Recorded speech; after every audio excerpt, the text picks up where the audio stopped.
Brother John and my dear brothers and sisters and young people.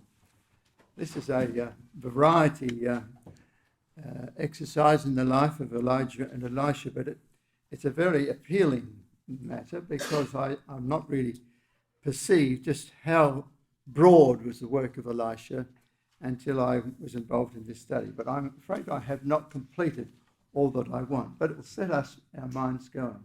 You might remember that this morning Elisha was involved in things that were outside of the normal dominion of his work. It was a wider mission that he had when he came onto the scene. And that is actually developed more in the latter part of Elijah and Elisha, particularly Elisha. In doing that, I was intrigued to go through the record of the two of these prophets and see just how extensive it is. If you come back, I think we did this, one of the other studies as well. But if we come back to the beginning of the time of Elijah and then run through to the time of Elisha and say 2 Kings 9 and 1 Kings 17, we will see that that's really quite a section of Scripture. And in that section of Scripture, the prophets actually dominate the scene. There's no other section of the record of Kings and Chronicles which are like that. But in 1 Kings 17 to 2 Kings 9, it's Elijah and Elisha that actually dominate the scene for Israel. But not just for Israel. Their influence goes beyond their border as no other prophet that Israel subsequently had in dealing actually with the power itself. You will have Isaiah and you've got Ezekiel that will make comment about other neighbouring kingdoms, sure. But in these circumstances, the prophet of Israel is actually involved in the actions. Now, I don't know where there's such a collection of incidents that are along that line. But I'm intrigued to actually look through that. Let's just look through chapter 17, for example. What dominates chapter 17? Is it the kings or is it the prophet? In chapter 17, Elijah the Tishbite, who was of the inhabitants of Gilead, said unto Ahab, As Yahweh Elohim of Israel liveth, before whom I stand, there shall not be dew nor rain these years, but according to my word. And so the prophet actually gets right involved in the central running of the kingdom. And it was such a dire thing that it affected all of the northern kingdom. But who was the one who brought it on? Who was the one responsible for it? It was Elijah. In chapter 18, Elijah is involved with the king again, insomuch that there was a drought throughout the land, and Obadiah was sent to by Ahab, but it was Elijah meeting Obadiah that again dominates that story in chapter 18. Then, of course, we have in chapter 18 the matter of Mount Carmel, and again the prophet is central to the event. The king is secondary. Ahab put up his opportunities to try and prove that Baal was the god to be worshipped, but of course it was a rout. And the king was on his way, hurrying before the prophet, as the prophet walked alongside the king, and it was really Elijah's day again. So we read at verse 45, 46, came to pass in the meanwhile that the heaven was black with clouds and wind, and there was a great rain. And Ahab rode and went to Jezreel, and the hand of Yahweh was on Elijah, and he girded up his loins and ran before Ahab to the entrance of Jezreel. So again, the prophet is not just saying a few kind words or less than kind words. He's saying enormously great things, and they're happening. and Elijah took control of that whole event. In chapter 19, we have the call of Elisha. And it doesn't come through, of course, until verse 19, where those three verses, 19 to 20 and 21, is the first mention that we have of Elisha. But look just ahead of that.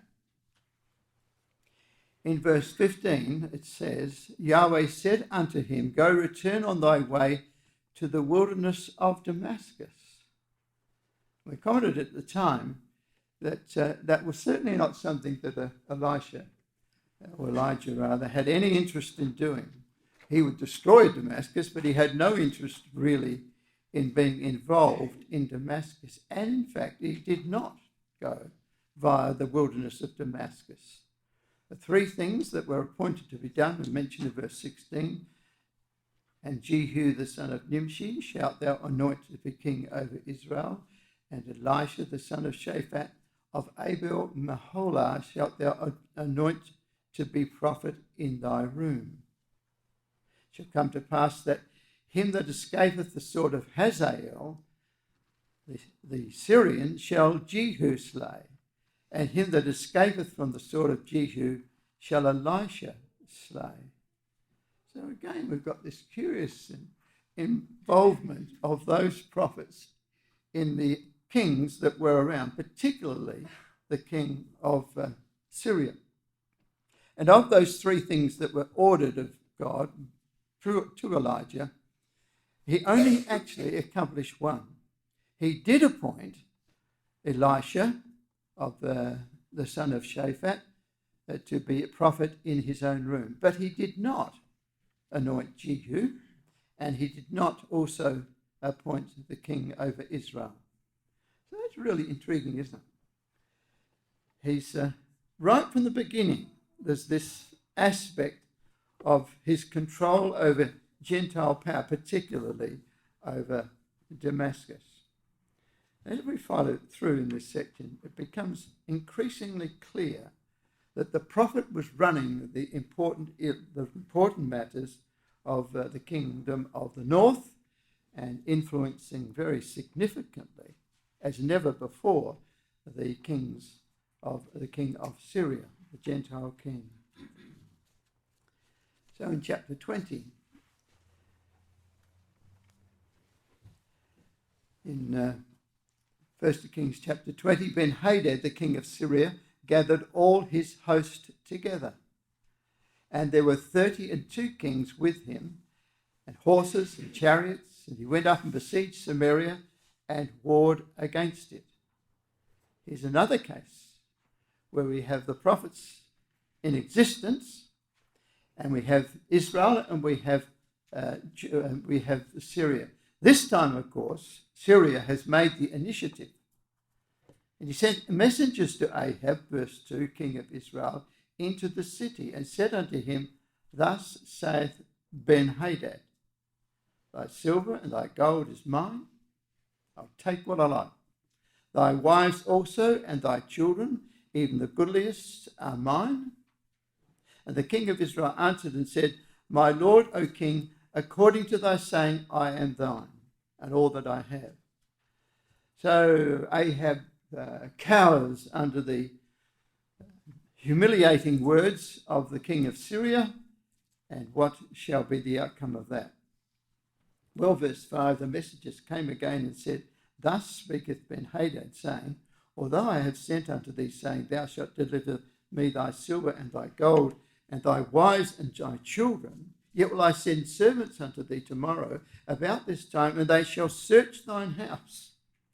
He's going to have the king of Syria's servants running through his houses to see what they could find, to loot the place. This is too much for Ahab. And the houses of thy servants, and it shall be that whatsoever is pleasant in thine eyes. No, that's just what I feel like. I think somebody's reading my interest as well. Thank you.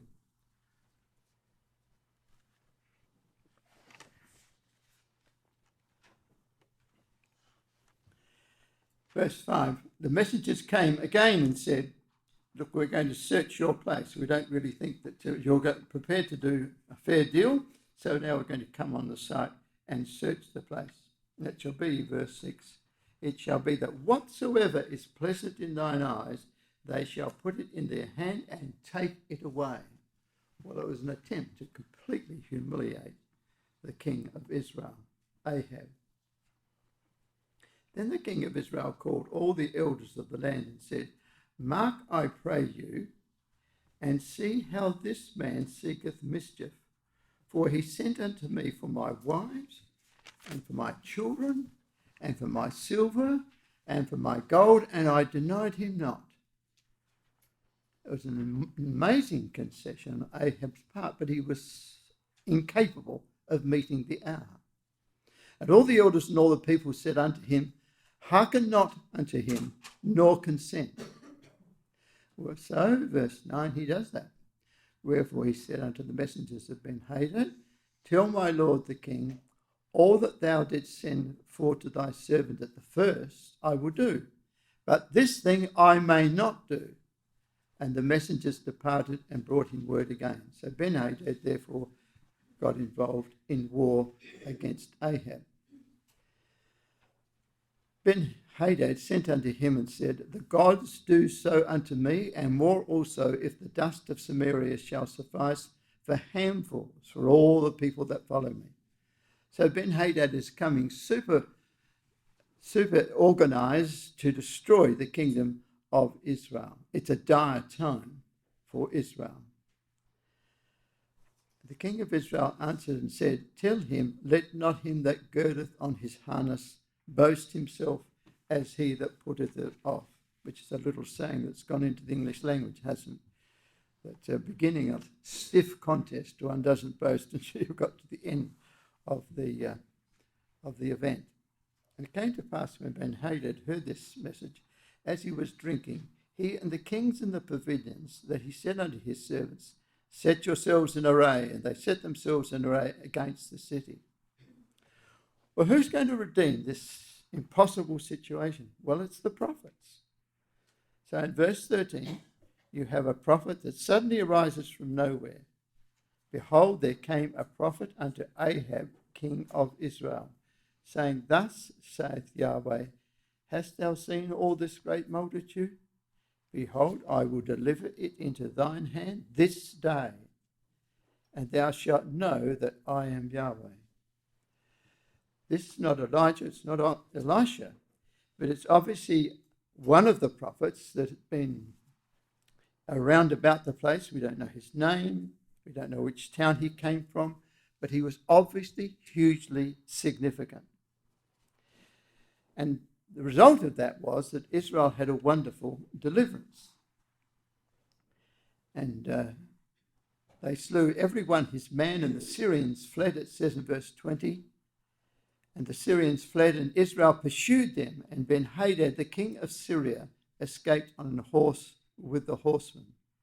It was just about a wipeout of the kingdom of Syria. Who was in control of Syria? This unknown prophet, companion of Elijah indeed. But up till this time, we had no knowledge that he even existed. This is peculiar to this section of Scripture. I find it very fascinating that at this time, through the prophets, Israel had such ascendancy over the surrounding countries. In this record, it goes on to say in verse 22 that a second prophet, or perhaps the first one again, the prophet came to the king of Israel and said unto him, Go, strengthen thyself, and mark and see what thou doest. For at the return of the year, the king of Syria will come against thee again. The servants of the king of Syria said unto him, Their gods are gods of the hills. They do all right when they're on the hills, but when it's on the plain, we will beat them. We will defeat them. Therefore, they were stronger than we. But let us fight against them in the plain, and surely we shall be stronger than they. There came a man of God, verse 28, and spake unto the king of Israel and said, Thus saith Yahweh, because the Syrians have said, Yahweh is God of the hills, but he is not God of the valleys. Therefore will I deliver all this great multitude into thy hand, and ye shall know that I am Yahweh. Where do you get a record like this, my dear brothers and sisters, where the prophets are so intimately involved in these very great outworkings as far as Israel is concerned?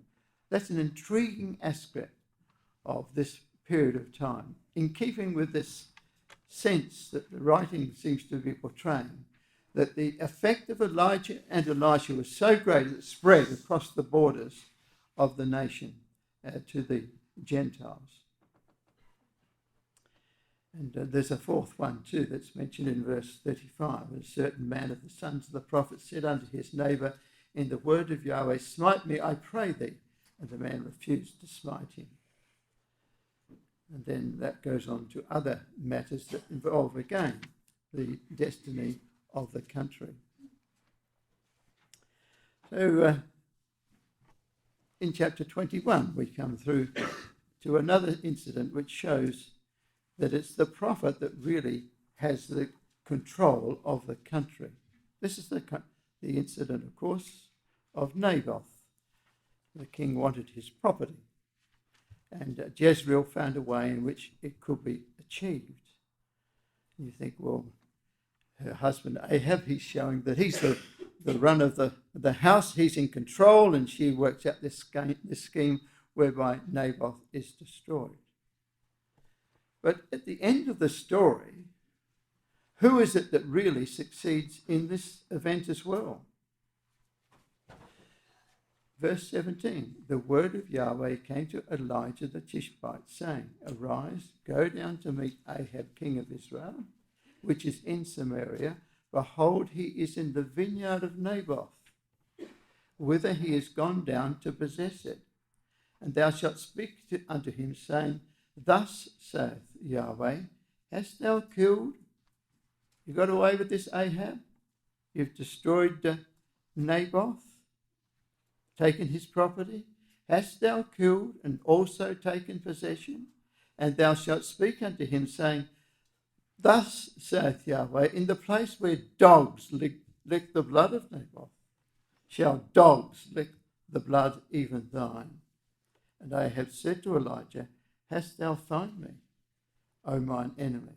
And he answered, I have found thee, because thou hast sold thyself to work evil in the sight of Yahweh. There was none like unto Ahab, verse 25, which did sell himself to work wickedness in the sight of Yahweh, whom Jezebel his wife stirred up. So the king, despite his great intentions, and now this time to take this property just out of his own evil desire, he's still, isn't he, at the beck and call of Elijah. There was none like unto Ahab, which did sell himself. And see verse 29, it is the prophet that gives Ahab even now a second time. But who runs the place? Who's really in control? It's the prophet. It's not the king. It's the prophet that is determining the outcomes of these incidents. And so it goes on. In chapter 22, it says verse 1, there was 3 years war without war between Syria and Israel. So you can see there was a real period of battle between Israel and Syria through quite a period of time. And in all of this, the prophet's not just sitting down there opening his Bible, he's actually right in the thick of what is happening in Israel itself, determining its existence. So Elijah was a highly significant person. When we read of Elijah later on, of course, we find that he has yet still a destiny, hasn't he? And Malachi tells us in the last chapter of the Old Testament that Elijah's work is yet to come. He is a person of very great significance. The Lord has underlined the fact that Elijah will come, and he's going to have a significant run then as well. Well, he did earlier, because even in the encounters with Syria, it was Elijah so often that determined what would happen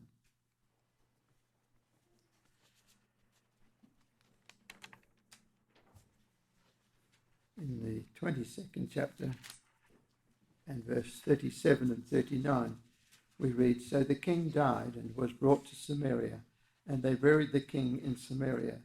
And one washed the chariot at the pool of Samaria. The dogs licked up his blood. They washed his armour according unto the word of Yahweh, which he spake." Now the rest of the acts of Ahab and all that he did, are they not written? The ivory house and so forth are not written in the Chronicles of the Kings of Israel. Ahab's finished. He slept with his fathers, and Ahaziah his son reigned in his stead. So you can see what a dominance the prophet had, and I find that very interesting and very significant to this whole section. Now we're getting through a whole lot of chapters here, so it's not easy to keep up with the run and flow of it. But when we come to 2 Kings now,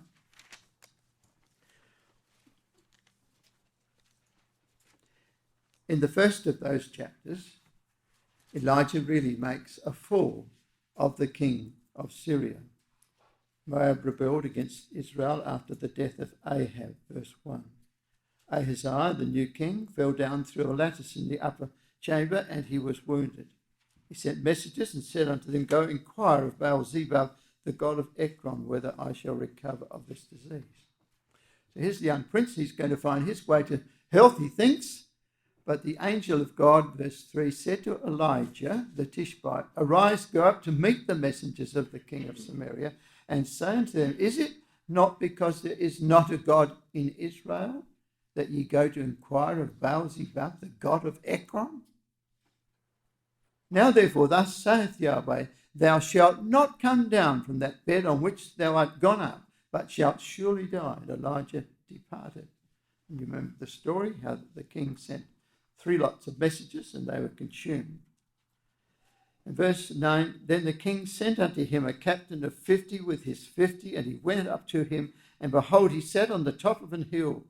And he spake unto him, unto Elijah, Thou man of God, the king has said, Come down.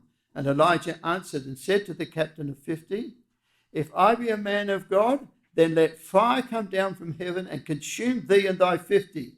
And there came down fire from heaven and consumed him and his 50. This is amazing. It's an amazing record, my dear brothers and sisters. The power that God put into the hand of that prophet is simply amazing. It's a different story altogether to what we normally have in the work of the prophets, isn't it? Verse 11, just to sort of complete the picture. Again, also he sent unto him another captain of 50 with his 50. And he answered, O man of God, thus hath the king said, Come down quickly. So the king's giving his directives, and Elijah's running the show from the top of this mountain.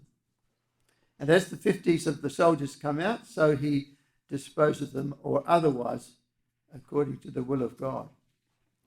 Elijah answered and said unto them, If I be a man of God, as you say, let fire come down from heaven and consume thee and thy 50. And that's what happened. And he sent again a captain of the third 50 with his 50.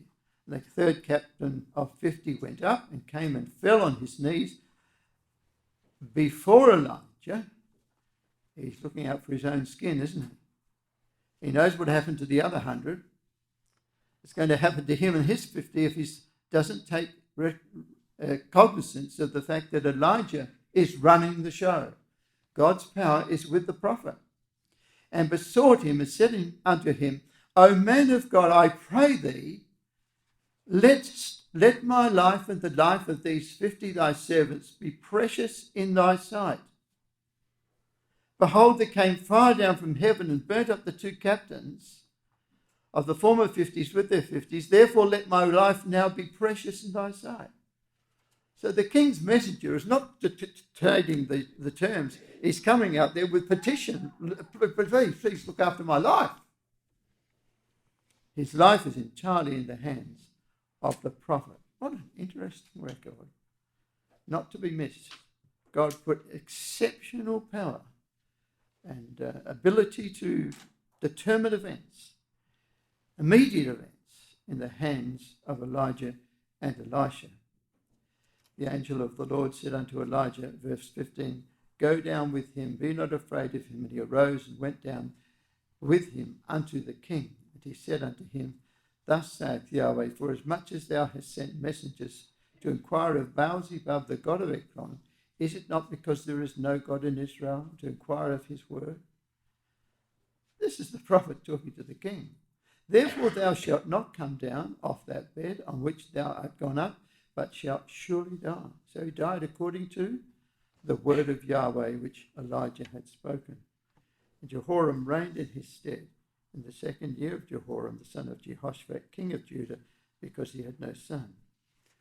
So again, the prophet runs the show. Very peculiar aspect of the record of Kings. On the top it still says the 2nd of Kings, doesn't it? But really, it's not the kings that are running the shop at all. It's Elijah and the power of God through him. Well, chapter 2 of 2nd of Kings illustrates again. What's that chapter all about? It's a full chapter. And it's all about how the new prophet will come. There's nothing about the king at all. This is obviously the power of the kingdom. The election of the successor to Elijah is obviously of huge significance. But what does the king have to do with it? The new king or old king? Nothing at all. It's between these two prophets. The one passes on to the other the power that God had given him. So this chapter also is a statement of the power of the prophet in Israel as against all other causes. And all sorts of things like we had in chapter 2, verse 19, the men of the city said unto Elisha, Behold, I pray thee, the situation of this city of Jericho is pleasant, as my Lord saith, but the water is naught, the ground barren. Who fixes the water problem? Bring me a new cruse and put salt therein. And they brought it to him. He went forth unto the spring of waters and cast the salt in there and said, Thus saith Yahweh, I have healed these waters. There shall not be from thence any more death or barren land. It's quite unique, isn't it? You don't find Isaiah doing things like that. Or Jeremiah doing things like that in such a dramatic, outward, physical way. In this record here of these two kings, these two prophets, they really take control of the kingdom. What about chapter 3? We've been through chapter 3 in our studies, but just to see that in the context of this thought. Well, it's remarkable.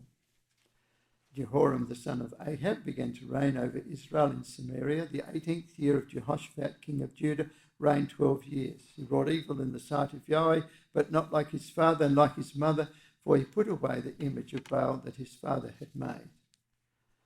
So he wasn't as bad as Ahab, but he was still a worshipper of the golden calves. Nevertheless, he cleaved unto the sins of Jeroboam, the son of Nebat, who constructed those calves, which made Israel to sin. He departed not then. Then we find that Mesha, king of Moab, breaks a covenant. In verse 4, we remember that story.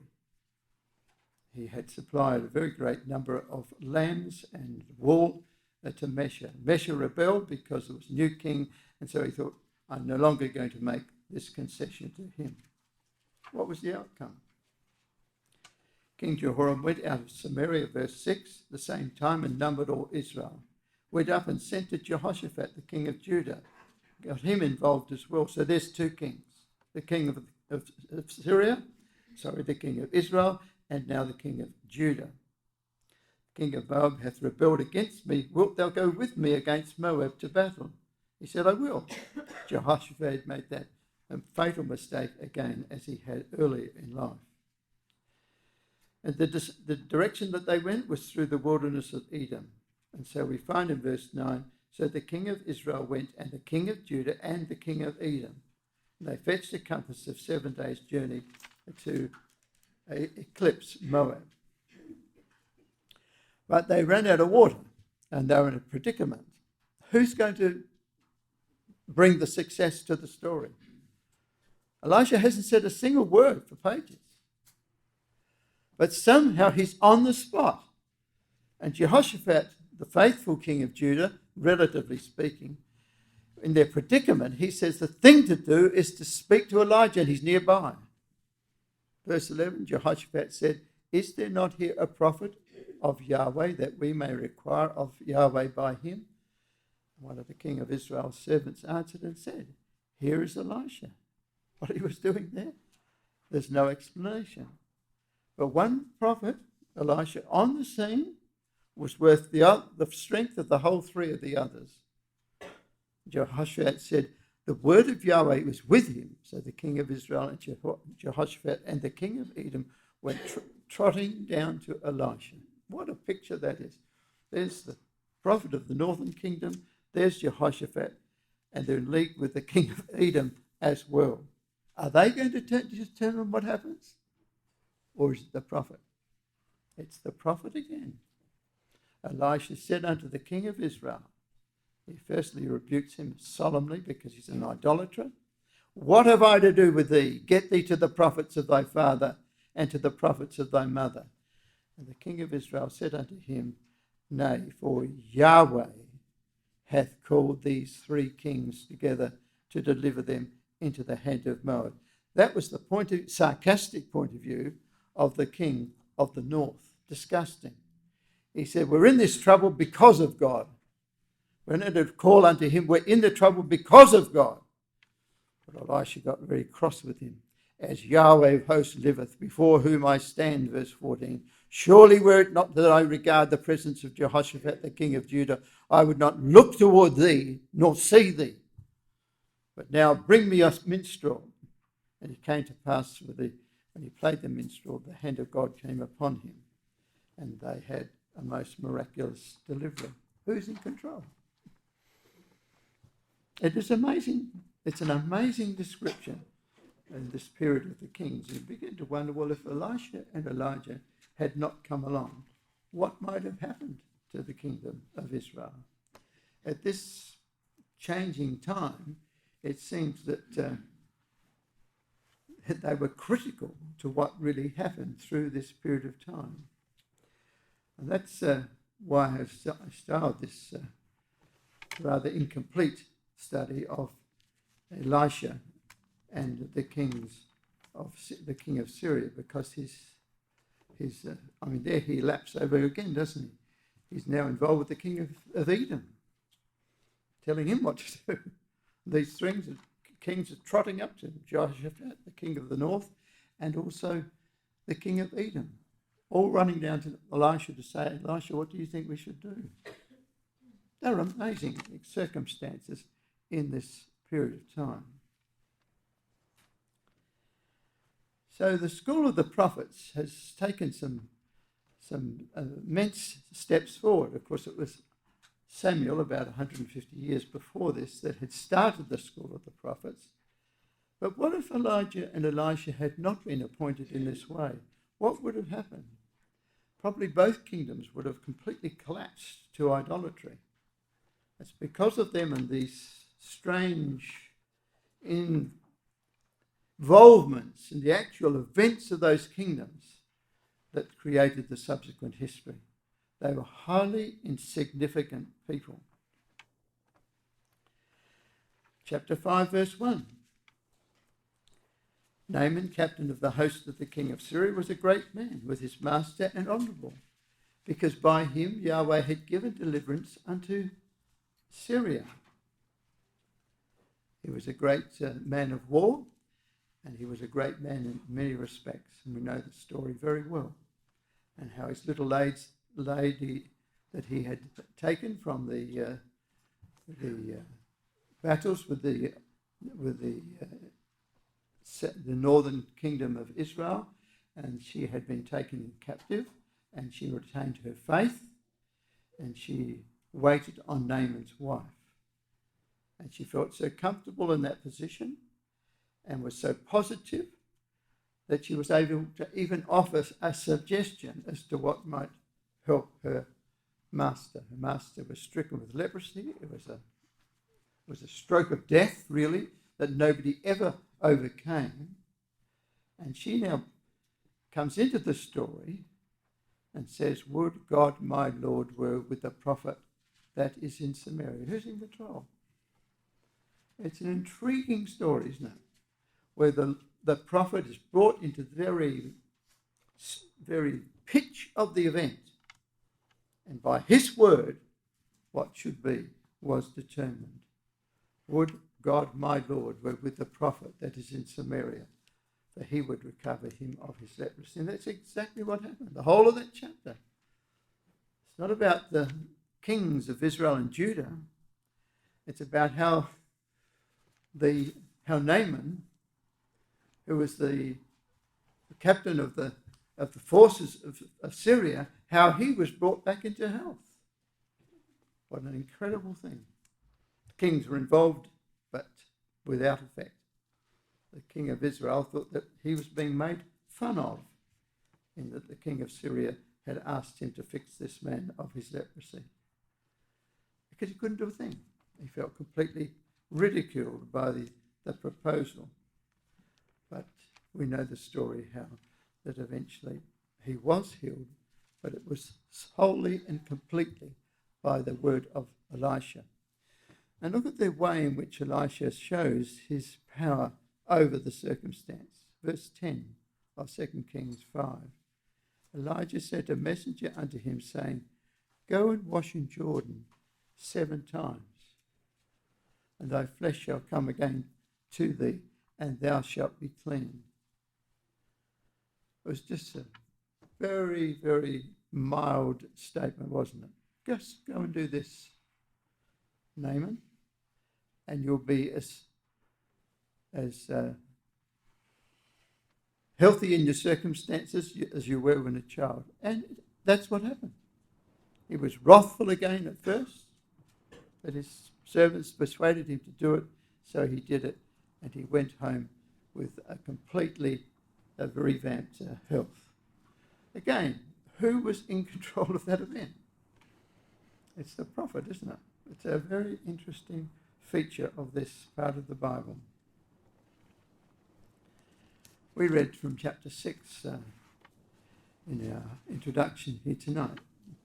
And again, it's a fascinating story, a really fascinating story. I know I'm galloping, but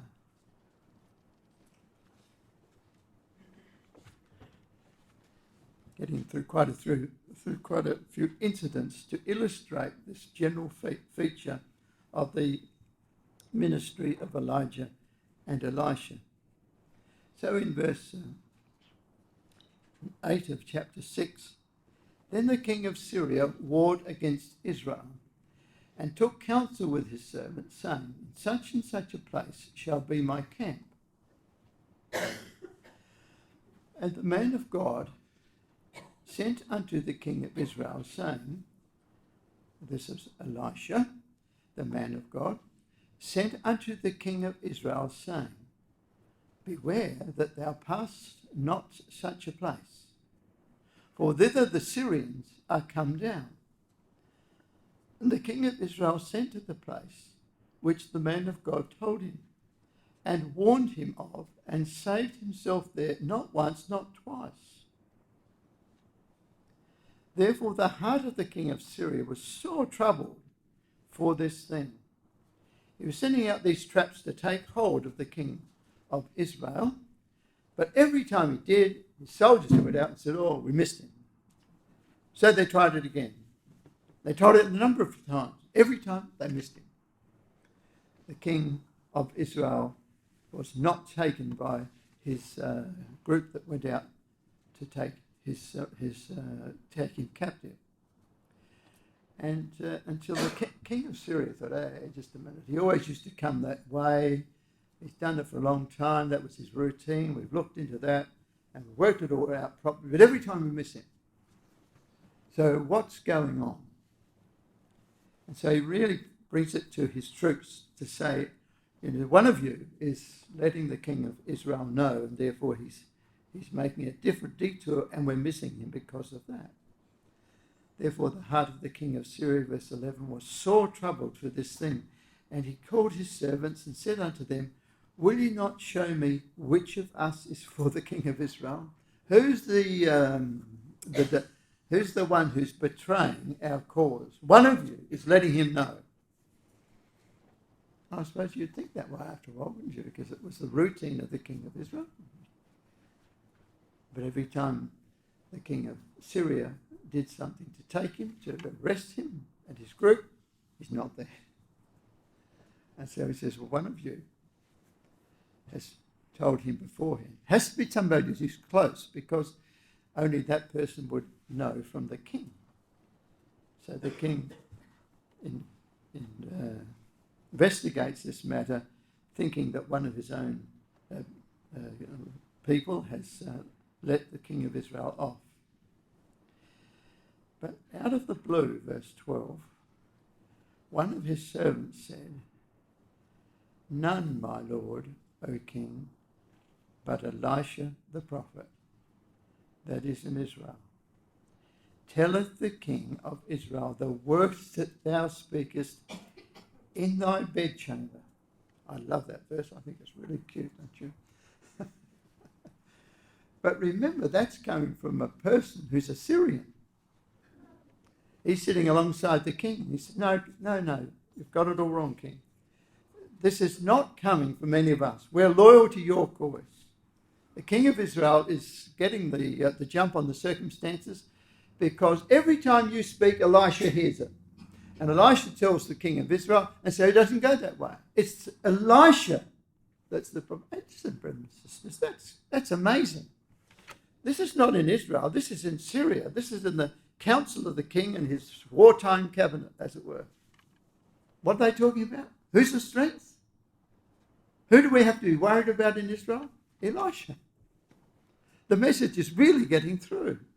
Who do you think that person might just be in verse 12? He's right up the top of the king's pile of generals. This is one chapter on from Naaman. Naaman was very important in the circumstances of the king. He was chief of the soldiers of Syria. What do you think? I think it's very likely that that's Naaman. Nay, one of his servants said, "None, my lord, O king, but Elisha the prophet, that is in Israel." So, in a mysterious and wonderful way, the strength of Judah, the strength of Israel, is being registered in Syria as coming from God's prophet, Elisha. He's being put down as the course, probably absolutely right. And if Elisha was wanting to do that, he could have done it. It seems to me that very much likely that he did. But it was he or someone that was informed by the prophet, and so they were able to avoid the capture of the Syrians.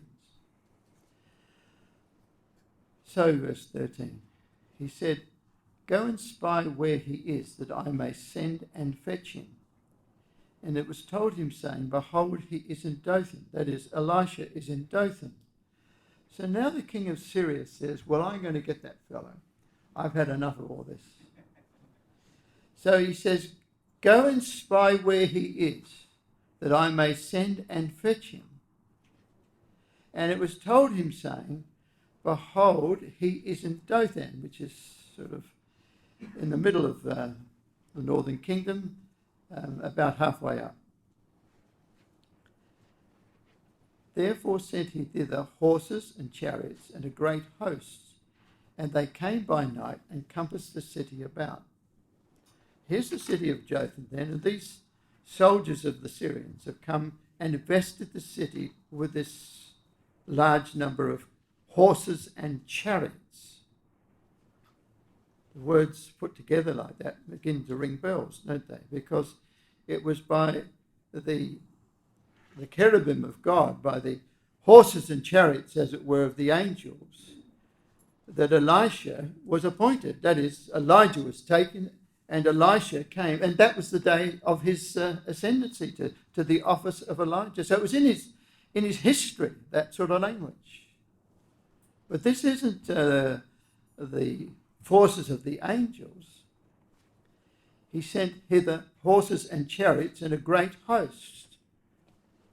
This is Syria's host. They came by night and encompassed the city about.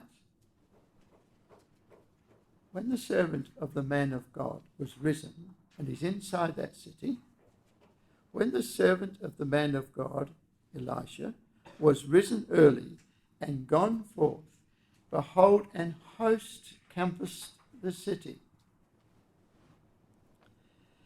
both with horses and chariots, as we've read. And his servant said unto him, Alas, my master, I suppose that's still Gehazi. Was he cured of his leprosy? We don't know. And his servant said unto him, Alas, my master, how shall we do? And he, Elisha, answered, Fear not, for they that be with us are more than they that be with them. If it's a matter of horses and chariots and a great host, Elisha has seen that in the day in which he was appointed to office. And he knew of a far greater source than the horses and chariots of Syria.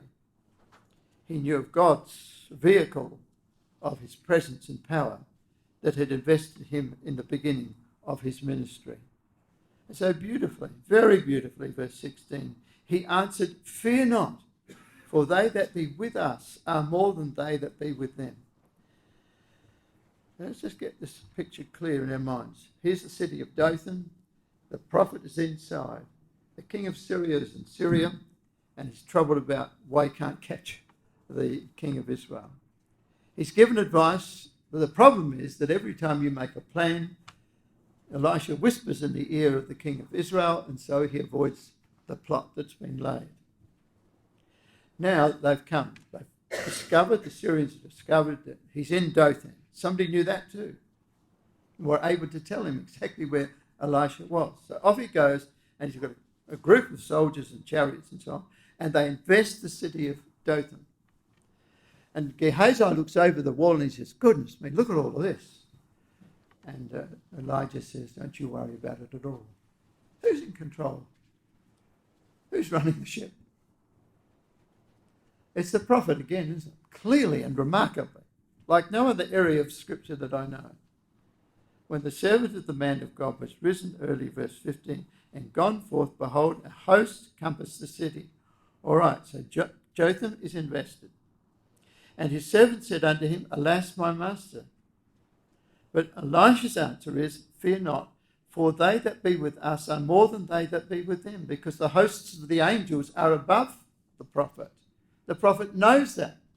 He's been told that when he was brought into office. Gehazi couldn't see that because he didn't have the eyes of faith to see it.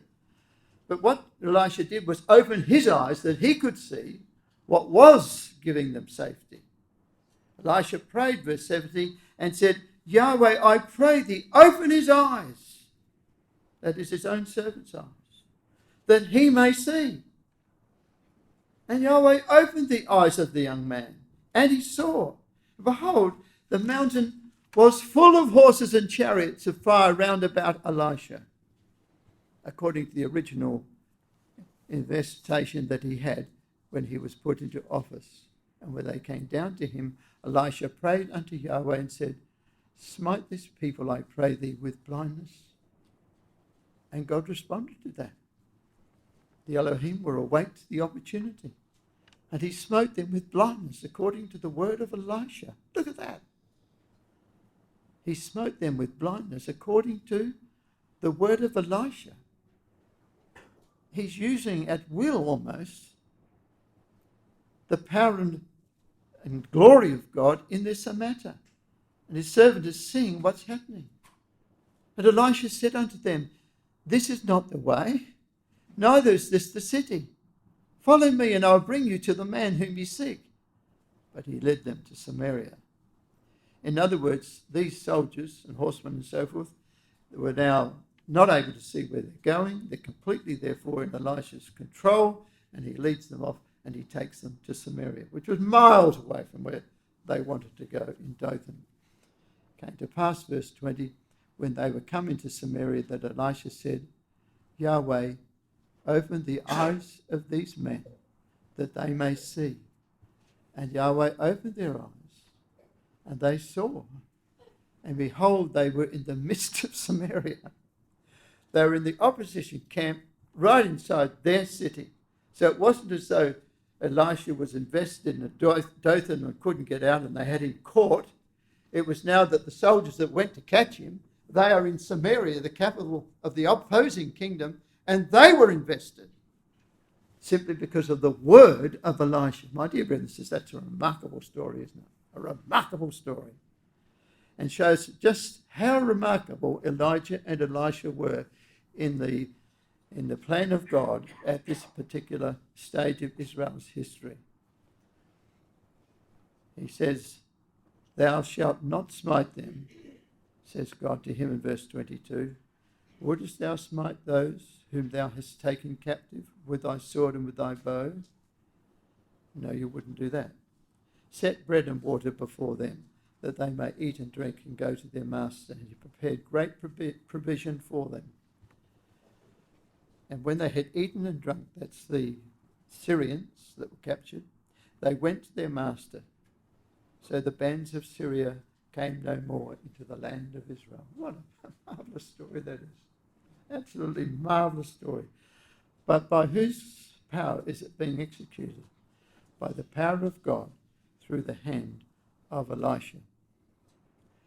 So it is an exceptionally interesting section of Scripture because of this. And I can't think of anything in the Scripture that's quite the same as what we have been seeing.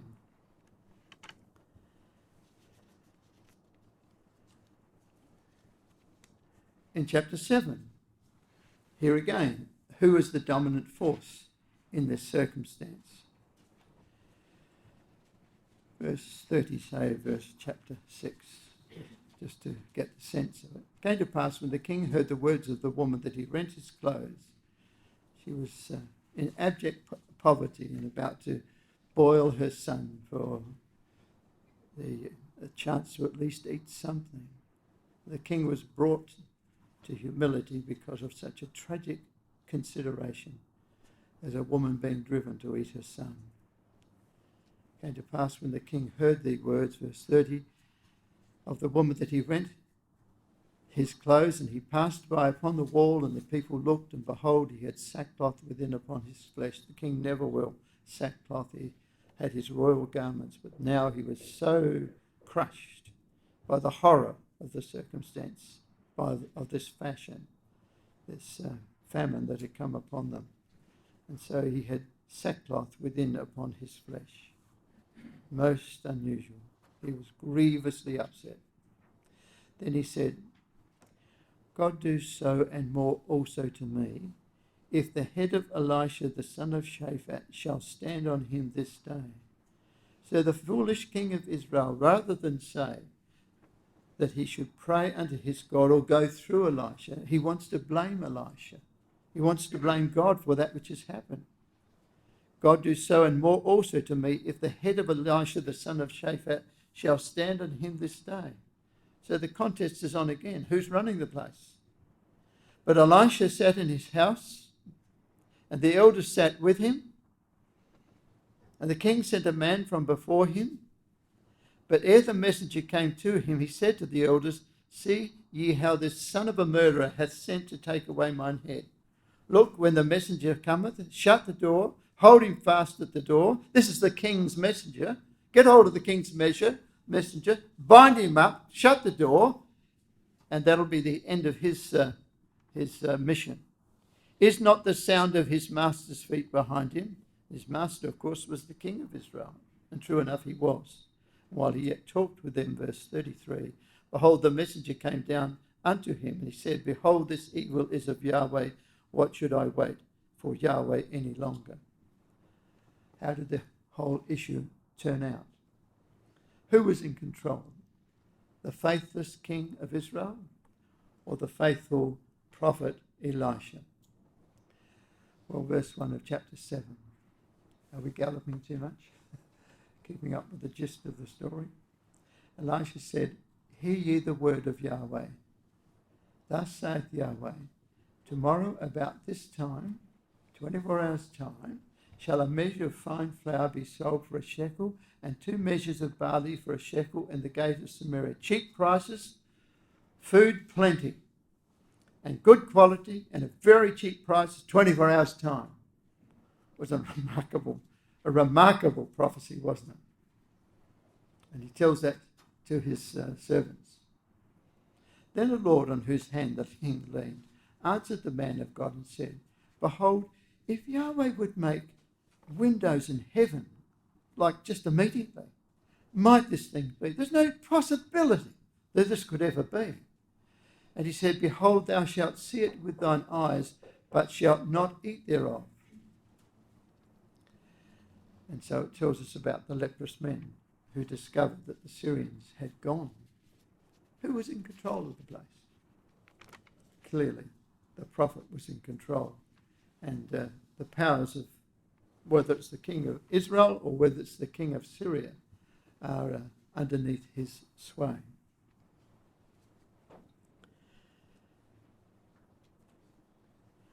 Again, in chapter 8, you've got another story which is peculiarly all about the power of the prophet doing God's will rather than the concern of the king.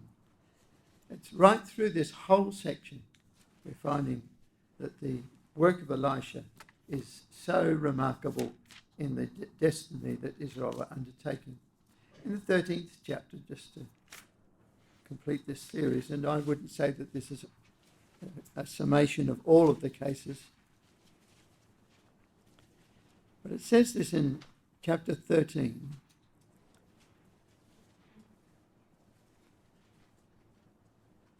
Verse 20.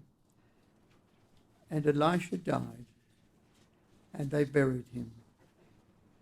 And the bands of the Moabites invaded the land at the coming in of the year. I wonder why those two things are put together. Elisha died, and they buried him. The bands of the Moabites invaded the land at the coming in of the year. The Moabites had taken a terrible cost, hadn't they, from the decisions of Elijah and Elisha. But they're up now. They're up and going again. They were left with nothing else than one city. The bands of the Moabites invaded the land at the coming in of the year. So they're up and going and they're attacking Israel again. It came to pass as they were burying a man that behold, they spied a band of men. And they cast the man into the sepulchre of Elisha. And the man came alive again. And when the man was let down and touched the bones of Elisha, he revived and stood up on his feet. As again, my dear brothers and sisters, there's nothing like this elsewhere, is there? This is a really interesting, unique part of the history of Judah and Israel. Even though Elisha had been buried for some time, when the carcass of this man that they were burying was cast into the plot where he had been, lo and behold, when the man let down and touched the bones of Elisha, he revived and stood up on his feet. I think that's a very worthy note on which to finish. In other words, it's saying that Elisha's power was still invested in his presence. And as people had sought to be in the company of Elisha, and that gave them the strength of God on their side, because God was with the man of God, as God was with Elijah in all of those circumstances. So which caused the woman of Shunem said, "I will not leave him. To be in his presence is life." And she was right. And so she found that contact gave her the power of God operating in her cause. He's a dead man.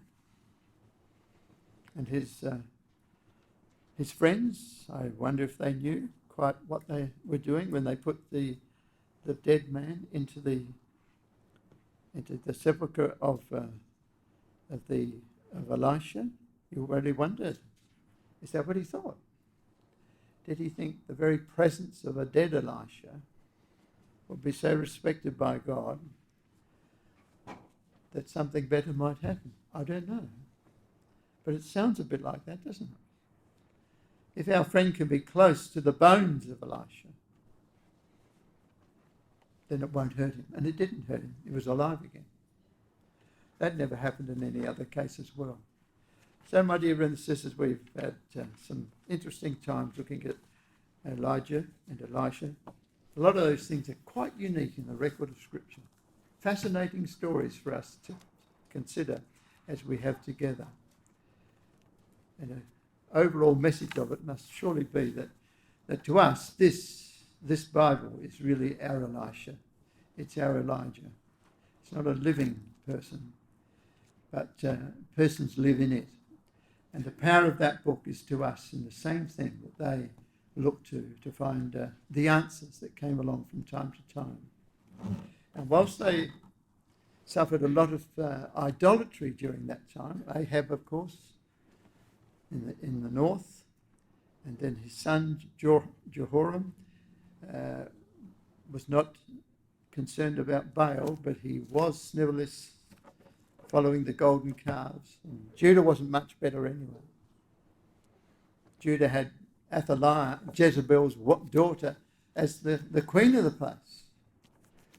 So both those kingdoms had a lot of idolatry, but those men were around about that circumstance. And their remarkable contact with God, their collusion with God, and their understanding of what God was doing was the succor of those kingdoms, and also to the Gentiles.